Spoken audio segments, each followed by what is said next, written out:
Kalau ditanyakan dari sekian tahun 6,3 miliar tahun yang ditemukan para ilmuwan, apakah orang-orang tersebut juga ribut dengan Tuhan seperti orang-orang masa sekarang? Kan nggak ada. Karena orang-orang terdahulu dikala bertuhan itu diam. Bertuhan tidak perlu digembar-gemborkan.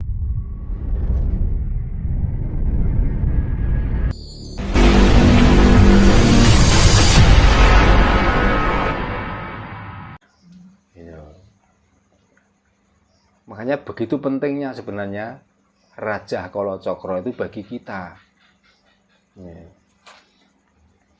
Karena kalau kita membicarakan tentang Raja Kalacakra itu mudah dipahami.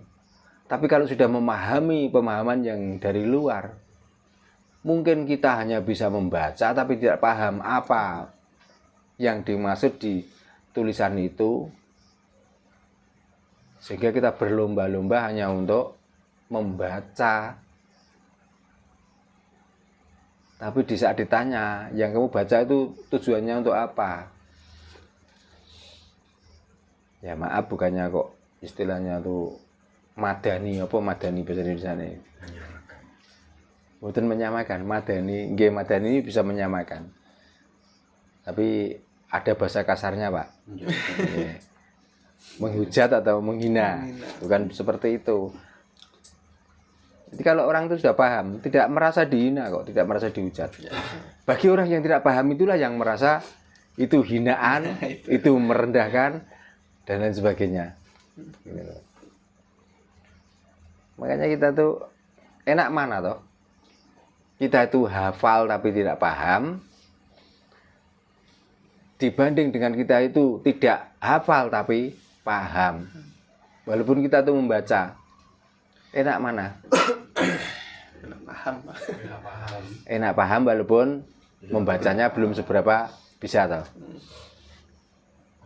Tapi kan kebanyakan yang di sini di Nusantara ini ya terutama. Kalau Nusantara itu luas ya. Kadang sering diharuskan kebanyakan tuh harus menghafal toh. Masalah paham urusan belakang, yang penting kita hafal. Ini loh. Nah kalau kita jangan, yang kita paksa harus paham walaupun tidak hafal.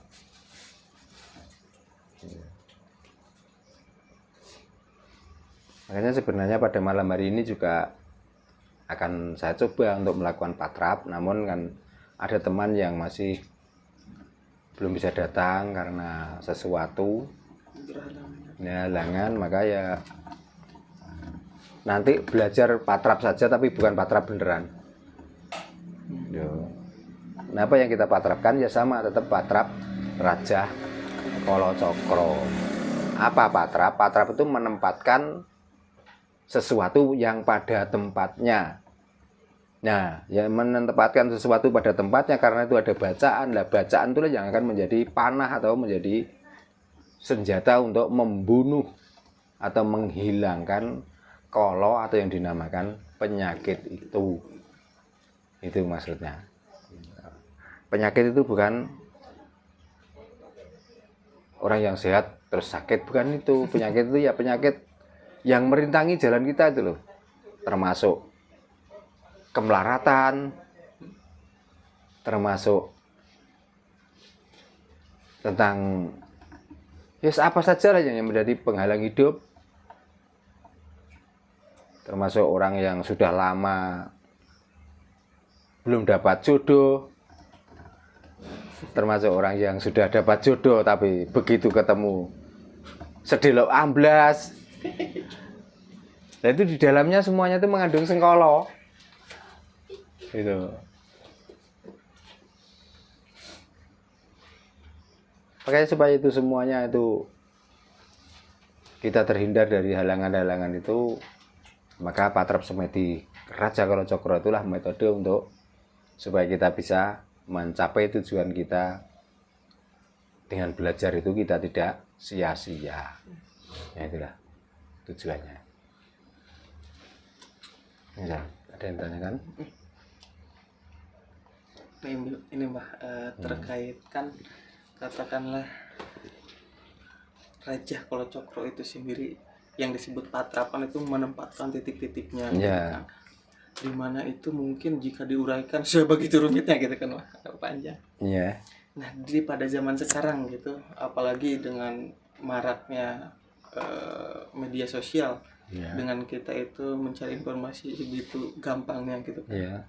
Apalagi generasi muda itu kan selalu menjadi hal yang tanda tanya, seperti kan lagi banyak yang bisa menemukan bahwa sebenarnya Tuhan itu ada atau tidak gitu. Dengan apa ya, dengan dikit demi sedikit, apalagi kan konsep Jawa itu kasunyatan seolah-olah tanpa Tuhan tuh ini ada.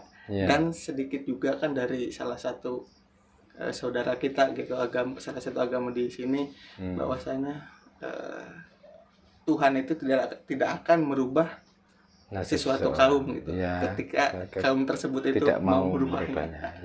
Nah itu kan seolah-olah Tuhan kemana gitu. Nah itu bagaimana tuh Mak? Hanya orang-orang yang tolol lah yang tidak percaya adanya Tuhan. Karena dari awal orang Jawa itu, orang lain belum bertuhan, orang Jawa sudah bertuhan duluan. Gitu.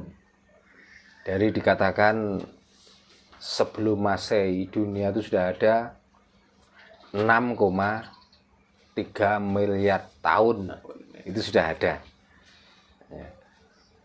Maka kalau ditanyakan dari sekian tahun yang ditemukan para ilmuwan,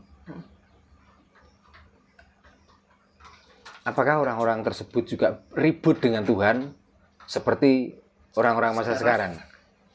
Kan nggak ada.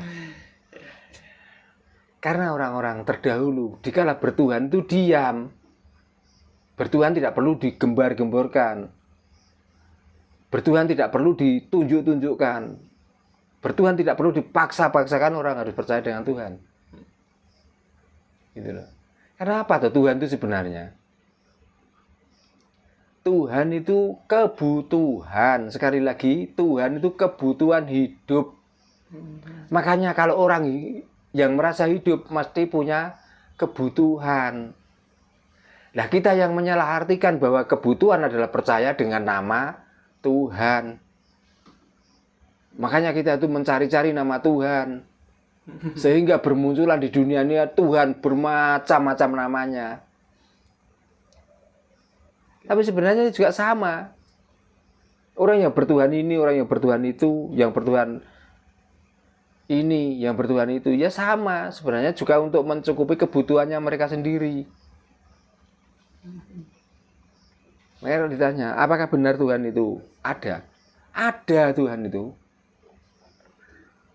Nah yang saya maksud tadi itu loh, Tuhan yang bernama itu loh, siapa sebenarnya? Itu. Nah kita yang kita bermaksud Tuhan itu ada Tuhan yang kasunyatan. Contohnya di saat kita lapar, kalau nggak mencari gorengan ya kita mencari nasi. Berarti kan ada Tuhan itu. Karena kita butuh makan.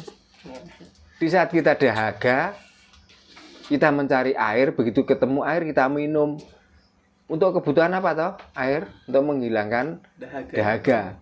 Berarti kan ada Tuhan itu.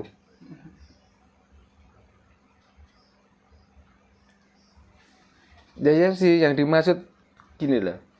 Yang kita butuhkan tuh nasinya atau gorengannya atau kenyangnya.